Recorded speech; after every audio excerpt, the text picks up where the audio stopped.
बोलिए। Vocational teacher हैं हम सर, जी आउटसोर्स पर। हम्म, प्रधानमंत्री की जो कौशल विकास योजना है, जी इसी के अंतर्गत हम 2021 से हैं, लेकिन हमारी 2022 की 5 महीना की वेतन अभी तक नहीं मिली। ओके। क्यों नहीं मिली है? क्योंकि हम लोग होते हैं कंपनी के थ्रू, आउटसोर्स, आप जानते होंगे। कंपनी के थ्रू आउटसोर्सिंग क्यों हो रही है? सरकार सीधे क्यों नहीं ले रही है? वो बहुत से विभागों में आउटसोर्स पे चला रही सरकार, स्वास्थ्य विभाग तो में, शिक्षा विभाग में। बेसिकली जो है ये संविधान का उल्लंघन है, क्योंकि बिल्कुल। सरकार के ऊपर ये दायित्व है कि जी वो एक आइडियल एम्प्लॉयर की भूमिका में दिखाई दे। जी। ये कॉन्ट्रैक्ट के थ्रू अब लोगों को लेना और हम्म उनका एक्सप्लॉइटेशन सुनिश्चित करना, हम्म। ये सरकार की असंवैधानिक गतिविधि है। तो इसलिए मैं आपसे कह रहा हूँ सर, क्योंकि आप प्रधानमंत्री जी का नेतृत्व में, मतलब ये भारत वो बनाना है, तो इसलिए मैंने, उन्हीं की योजना है, तो आप, मैंने कहा आपसे थोड़ा मार्गदर्शन लें। देखिए, आपको जो संबंधित अधिकारी हैं उनको रिप्रेजेंट करना चाहिए कि आपको नहीं मिला है। जी। और इसके लिए यदि आप चाहें तो कोर्ट से भी में जा सकते हैं कि इन्होंने वेतन नहीं दिया है जो दिया जाना चाहिए।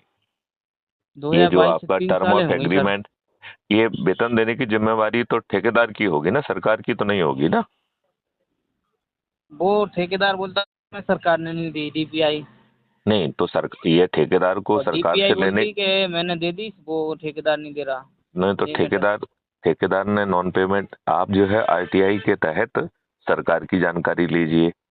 जी आरटीआई के तहत जो है ठेकेदार से जो जानकारी देना है वो ले लीजिए या रिकॉर्ड कर लीजिए, और फिर उसका सर ऐसा नहीं, कोर्ट को उसका, अप्रोच करिए कि साहब ये आपको भुगतान क्यों नहीं दे रहे हैं। लेकिन उसमें रिस्क ये भी रहेगी कि वो जी, आपको निकाल देगा। वो तो कंपनी चली गई। अच्छा, कंपनी चली गई है तो फिर तो अब कोई हम्म। दिक्कत नहीं है। दो तो कंपनी। यही आपके पास निदान है, और सबसे और स्थायी निदान है दीपक जलाना। हम्म। वो दीपक जलाना है, अंधेरा, ये सब चीजें हैं। चाहे आपको 700 करोड़ में इन राजनेताओं ने षड्यंत्र रचकर अंग्रेजों से साठगांठ कर आपके ऊपर परतंत्रता को थोपा है, आपके ऊपर गुलामों के नियम कानून थोपे हैं।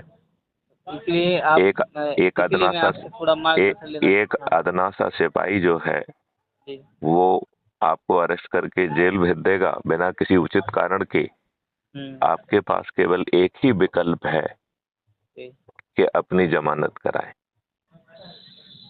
इसके जी। अलावा आपके पास कोई विकल्प नहीं है। जमानत तो हाँ, मेरा ये कहना है कि यही विकल्प रह जाता है। तो इससे अच्छा तरीका है कि अच्छे भारत का संकल्प लेके हर रविवार को अपने लोगों को इकट्ठा करें, उन तक ये जी। बात पहुंचाएं, वो संकल्प लें, वो इस बात को आगे बढ़ाएं। और उसके लिए हम आपका एक व्हाट्सएप ग्रुप बना देंगे जिसका नाम होगा अच्छे भारत का संकल्प समूह। जी। आप उसमें अपने से जुड़े लोगों को जोड़िए, अपने जी। घर वालों को, अपने रिश्तेदारों को, अपने जी। मित्रों को, अपने पड़ोसियों को, और बचपन से अब तक जिन जिन लोगों के संपर्क में आए हैं उनको जोड़ लीजिए। जी। फिर जी। रोस्टर बनाकर एक जगह पर रोटेशन के आधार पर प्रति रविवार को आमने सामने बैठिए। हमारा जी। जो क्राइम फ्री भारत का दस्तावेज है जो बता रहा है कि कैसे अच्छा भारत आएगा और अच्छा भारत क्या है, तो उसके दो तरीके आपके पास हैं। या तो वो डॉक्यूमेंट पढ़ के बात करें, या उससे संबंधित जो समझाते हुए वीडियो है उसको सुना जाए, जी। और फिर पूछा जाए कि क्या हमें अच्छा भारत चाहिए। जिनको अच्छा भारत चाहिए उन्हें हाथ उठाकर अच्छे भारत का संकल्प लेना है। तो इसमें संकल्प की भाषा इंपॉर्टेंट नहीं है, मैं अच्छे भारत का संकल्प लेता हूं इतना कहना भी पर्याप्त है। उसका वीडियो बनाया जाए और मुझे भेजा जाए, मैं उसे crime free Bharat YouTube channel पर पब्लिश करूंगा। उससे दूसरे लोग भी प्रभावित होकर ऐसा ही कार्य करेंगे, तो हम चंद दिनों में 100 करोड़ होंगे। फिर ये राजनेता आपके चरणों में बैठने के लिए विवश होंगे। सरपंच, पार्षद, मेयर, जिला पंचायत अध्यक्ष, प्रदेश के मुख्यमंत्री और देश का प्रधानमंत्री फिर इसी व्यवस्था से निकलेगा। आपको किसी के सामने जाकर ना तो कोई प्रदर्शन करने की जरूरत है, ना किसी कोर्ट के सामने आवेदन लगाने की जरूरत है, ना ही किसी थाने जाने की जरूरत है। इस अच्छे भारत के संकल्प के शक्ति को हम देंगे यदि हर रविवार को, तो ये जमीन पर फलीभूत हो जाएगी, आपकी सभी समस्याओं का निदान हो जाएगा। ये बात आपको समझ में आई क्या? जी सर। हेलो।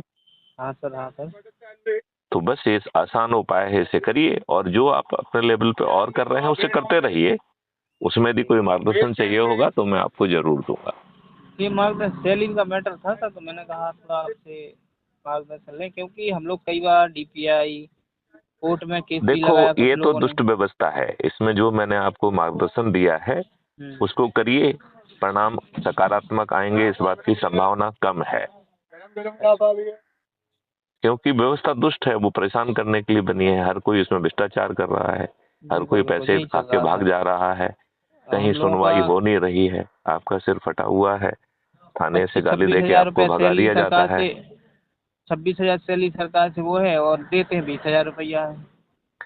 तो ये सब के साक्ष्य इकट्ठा करके आप सबमिट करो, लेकिन जब सभी जो है इस भ्रष्टाचार की गंगा में स्नान कर रहे हैं, तो आपको सुनवाई आपकी कौन करेगा और न्याय आपको कौन देगा?